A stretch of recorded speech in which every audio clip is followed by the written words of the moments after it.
So what is going on around the world? Some of these things, I'm lucky to travel, and we make a big effort in the Hemingway family and at Hemingway Design to get out there and travel and to see what's going on. I think we learn more from that than doing anything else that we do, I think. And we're constantly coming across things that make us realise what we, as a group of people, when I say a group of people, the creative industries can do. One of the best examples at the moment is the Mitte district in Berlin.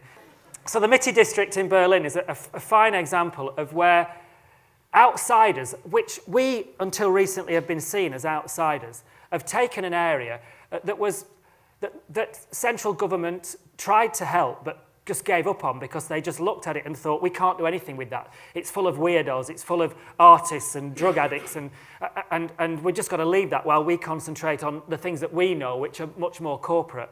And now, just go to the Mitte district in Berlin. Without a doubt, it's the most visitable part of Berlin and probably the second most exciting place in Europe right now. London is pretty exciting, I'm sad to say to Lancastrians. London is very exciting at the moment. But this is a place, and it's come out of us, it's come out of the creative industries. Another example which I really would encourage people to visit is Williamsburg in Brooklyn in New York. I know quite a lot about New York and quite a lot about Brooklyn. The last 10 years, well, a bit longer than that, 11 years, David Beckham calls his son Brooklyn. It would never have happened, back in the 90s. And why has it happened? What has made Brooklyn?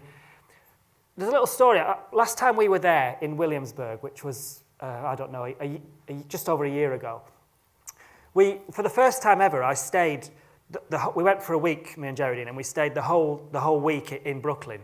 And we went to there's a fantastic market in Williamsburg on a Sunday morning, and we went to the market on the river, and we asked. I think it's maybe a Saturday, whatever. We then asked one of the market traders. We said, "Are any of you doing a market? Are there any markets happening in Manhattan later in the day, or during the week, or the rest of the week in Manhattan?" She said, and she just looked at us and said, Why would we know what's going on in Manhattan? I said, well, what do you mean? She was a hipster, covered in tattoos and, looking pretty cool. And immediately I thought, what's she saying? And I said, what do you mean? She said, well, we never go to Manhattan. This is our city. We've made a new city here. This is Williamsburg. This is Brooklyn. This is New York now. And I thought, fucking hell, this is... this is typical, they think the world revolves around them. And this was on our second day in Williamsburg. And after the week there, again, me and Geraldine just said, we agree. There was no need to go to Manhattan. It felt old-fashioned. Williamsburg felt creative. It felt about a new generation. It felt generous. It felt more egalitarian. It felt so far away from the 80s greed culture, and the early 2000s housing bubble culture that led us into that downturn. We felt that maybe there was a generation here, and maybe they were creating something that would lead us, to not make the same mistakes. And good, it's working. And maybe the same is happening in London right now. Maybe what is happening in Hackney Wick.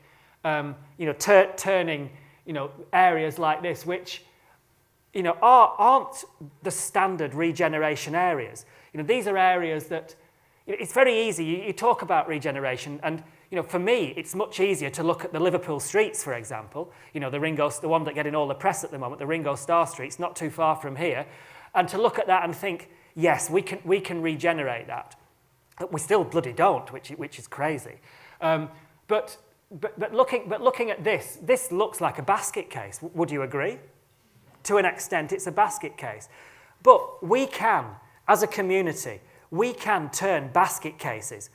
Williamsburg, Mitte District, Hackney Wick. We can start with very, very simple interventions. It might be graphic. It might be painting the front of a building. It might be moving second-hand chairs that have been chucked out of a school onto a canal bank and bringing in the right craft beers. And we can do that. We can do what government can never, ever do because we've got taste. I don't even, I'm glad you're laughing, but I don't even find it funny. I know I know that that's true. What we have got is a taste level that allows you to cut through and to do things on a much more cost-effective way than people who don't have taste and often work in government. And, it's quite a hard thing to say, and it's, it makes me a lot of enemies. Talking about taste is a very dangerous thing, but it exists. It sure does exist.